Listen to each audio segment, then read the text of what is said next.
anything we do, doesn't matter where we find ourselves in our lives, doesn't matter how remote we are from the high ideals and ideations, one way or the other follows the philosophical platforms that were outlaid by our forebears.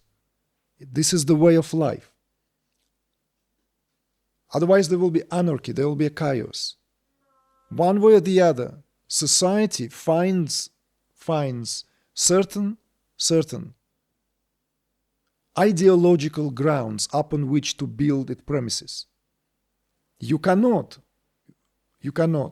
just randomly plant trees unless you mean to create a garden or a grove.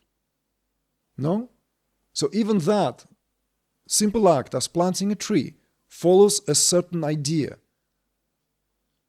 So all this, what our culture is today, is a result of how we understood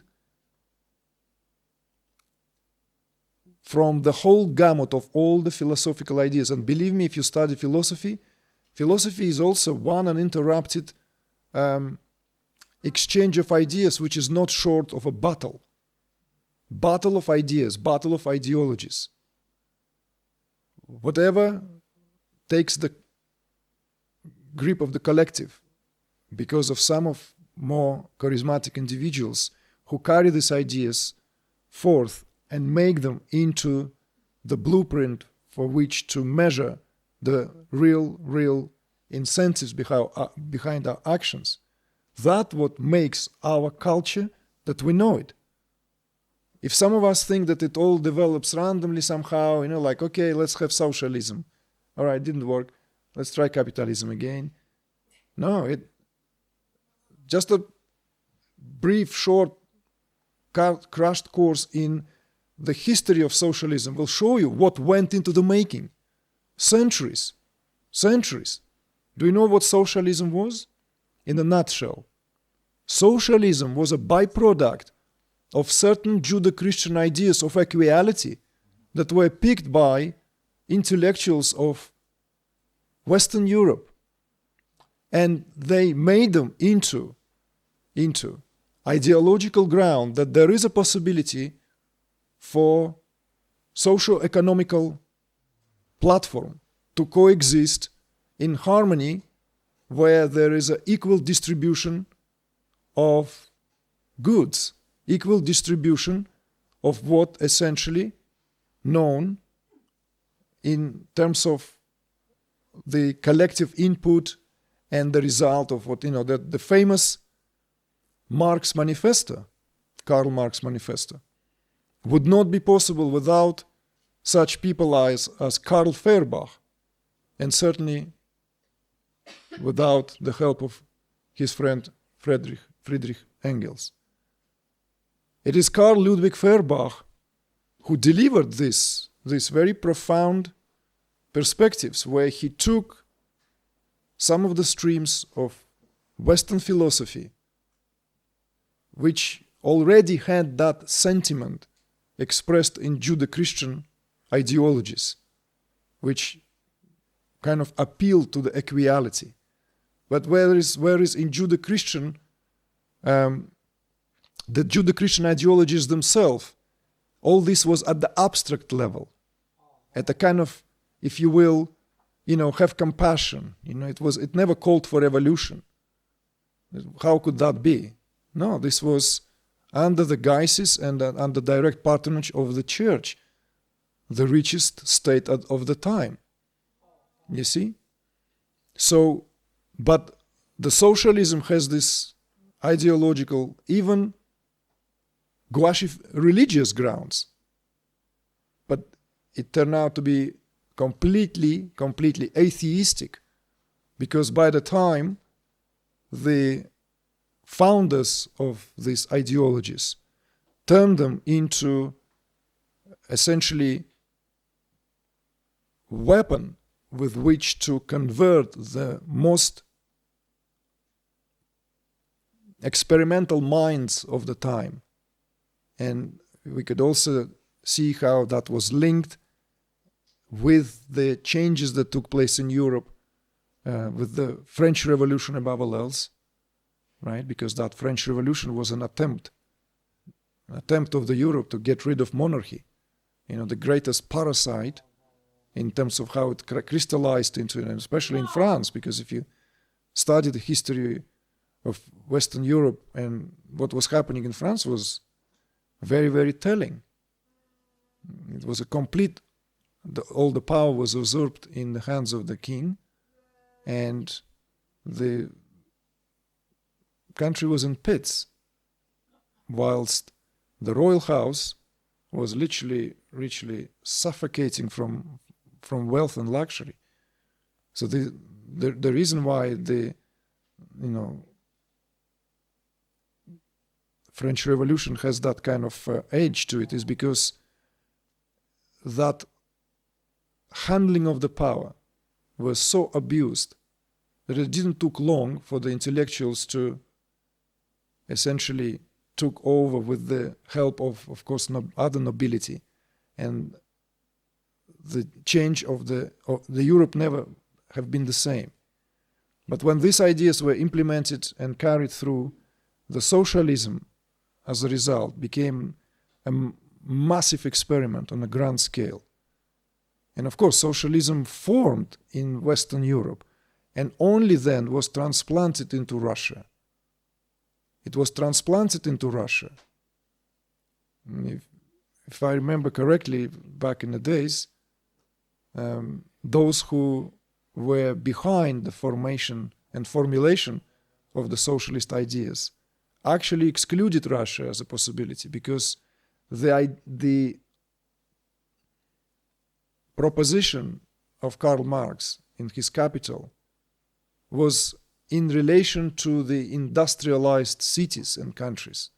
Above all else, a country like England, for example, where this actually was foreseen, where the seeds of socialism really evolved.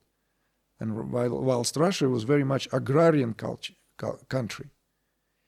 All I'm saying this is not to divert your attention and but to show us that there is always ideological background, and that ideological, all these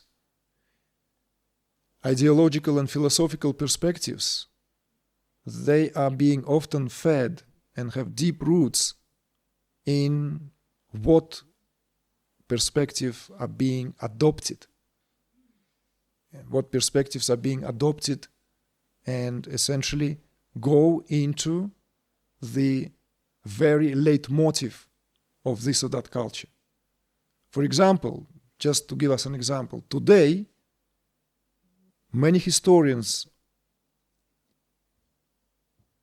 speak of absence of any truly unifying ideology in our world. There's no ideology left, because if we call all this kind of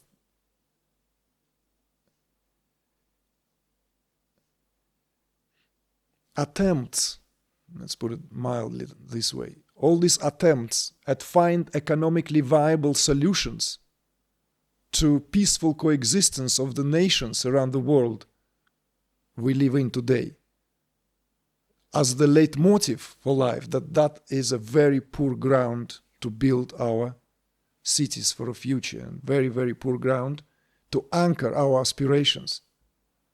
And this is why the young people don't do what they learn. You see? They go to the university. When they come out of university, they don't know what to do. It's not because what they've learned is useless. Economists have no clue. Sociologists have no clue. They lost in the Gagaland. They try to find solutions in various, they call this lost generations, this, that, All this has primarily one root, is because for the youth at the time when the ahamkara reached its, if you will, formation, when the hypophysis, the thyroid gland, essentially produced this grown individual by the age of 24, 25, that individual is ready to express herself or himself fully in the world. It's a biological matter now we're speaking about here. And at that time, what is the most important is what ideological ground, ideological, philosophical, spiritual, if you will, ground this individual has, so that his aspirations have power. If there are no aspirations, and if it's only about how am I going to make a living, is it going to be fun, I want to do what I do, all these are already surface level of affairs. Therefore, there are attempts being made. There are very wealthy individuals who come forth, who are speaking about this, even putting forth funds, putting their own money on the table. When they speak about this necessity for coming up with new ideas at the time of the vacuum of ideologies in our culture.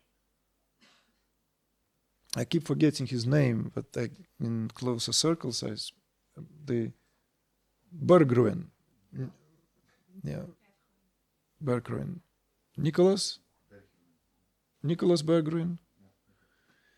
There's this individual, billionaire, Nicholas Berggren, who also has a nickname, or had a nickname, homeless millionaire, because he lived in hotels around the world and never was registered in one place. He bought a huge piece of land in California, right above the Getty Museum, prime land in Malibu, where he is now building a kind of center, university of sorts, where he would like to, according to what he says, to invest money and inviting others for not investing money into equity. But he believes that time has come and to invest money into ideas, ideologies. He believes that there are people, of course, who will do charities, who will do this and that, and he eloquently speaks about it, that of course hospitals need to be built, education system needs to be addressed. But he has the audacity to say something, and yet all this, one way or the other, still stems from where all this rests. What do we consider today as the lofty aspiration to be alive? What is our purpose on the planet?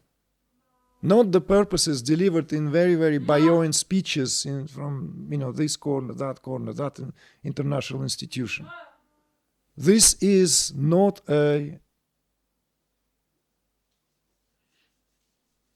just something that, oh yes, constantly talking about the problems and how to solve them. We have these problems, we have that problem. Yes, of course. But recognizing that we live in time of ideological vacuum is also a very important realization from the vantage point of what spiritual practice really represents. And this is maybe also why it is so widespread today. Because there is nothing more valuable that people want to anchor themselves in terms of what this life is for and what it is about. Because we cannot lie to ourselves. There is this inner compass that we want to follow. And we want to follow the compass which leads us somewhere. Not just, let's just take a promenade through life. Not everyone can do that. Even nomads don't do that. Nomads don't take promenades.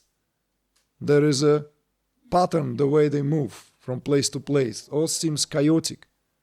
It has a purpose. It has philosophy behind it. It has mythology behind it. It has a way of spirit behind it. You see? It's a conscious decision not to settle in one place. Just as an example.